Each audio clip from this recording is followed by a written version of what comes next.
the Quebec government caused quite an uproar last week when it announced its injunction against TransCanada for the Energy East pipeline. Now, supposedly this is so it can conduct its own provincial review, even though the proposed pipeline is under federal jurisdiction because it crosses provincial boundaries. The pipeline, of course, would transport over 1 million barrels a day of crude oil from Alberta to New Brunswick. This, of course, comes on the heels of Denis Coderre, the erstwhile mayor of Montreal, condemning the pipeline because, well, it wouldn't benefit Montreal sufficiently. I guess Mayor Coderre is forgetting about all those equalization payments that, yes, Alberta Oil does partly pay for. Now, I'm not trying to be a dick about this. Alberta happens to have a crap ton of a resource that is at the heart of the global economy and on which we're all completely dependent. It's not called black gold for nothing. So yeah, we throw a lot into the federal pot. But contrary to what some people like the Option Nationale Solzanetti think, we're not offering charity. We're not looking down our noses at the provinces getting equalization payments. We pay more because we have more, and in a partnership, that's what you do. Now, I just want to be clear. This is not an anti-Quebec rant.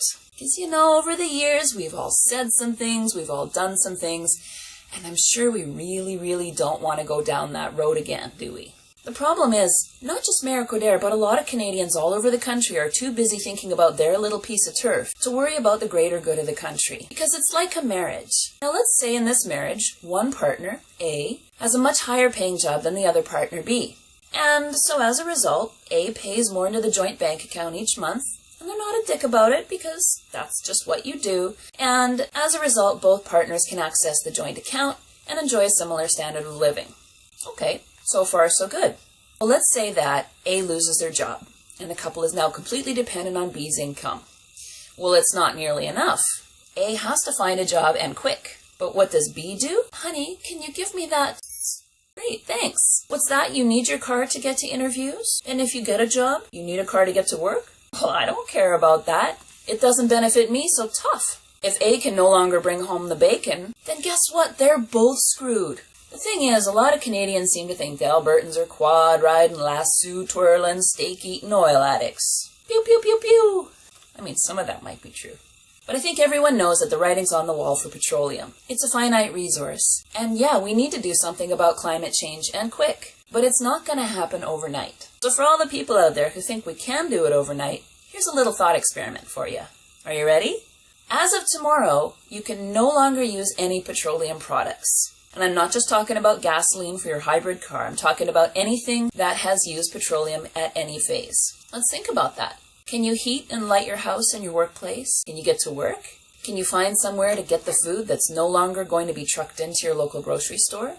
Can you find somewhere to get the everything else that's no longer going to be trucked into your local stores? Can you find something to wear once you've thrown out everything that contains acrylic, nylon, polyester, rubber? Can you function without your smartphones and your computers, which contain plastic parts? Can you do without the medicines that are no longer available because they require petroleum to produce and gasoline to transport? I'm gonna help you out here. The answer is no. No, you can't.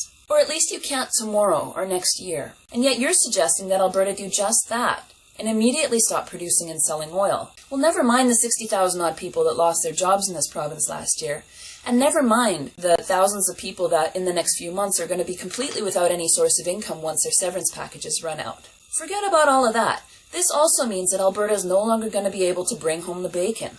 And all of this outrage is not about climate change, and it's not about preventing environmental disasters. Because if it was, Eastern Canada would never dream of buying Saudi oil. What this is about is provinces and municipalities thinking only about what's in it for them and what they can grab. Now, don't get me wrong. I'm not suggesting for a second that TransCanada should get a blank check, or that they should be allowed to use unsuitable pipeline, or that Aboriginal rights should be trampled on, or that local communities' concerns should be ignored.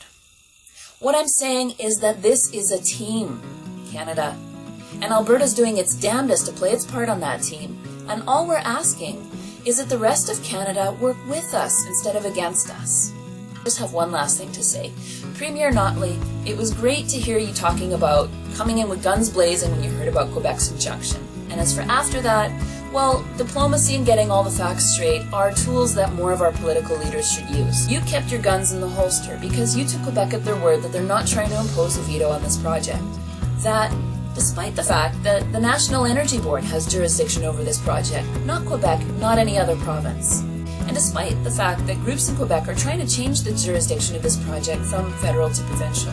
All things considered, it looks a lot like Quebec is taking the piss and taking you for a fool. Premier Notley, we need to know that you're going to fight for us, that you're going to go to the wall for us, that you're going to pull the guns out of the holster and stop being this nice guy. We need to know that you are fully on our side.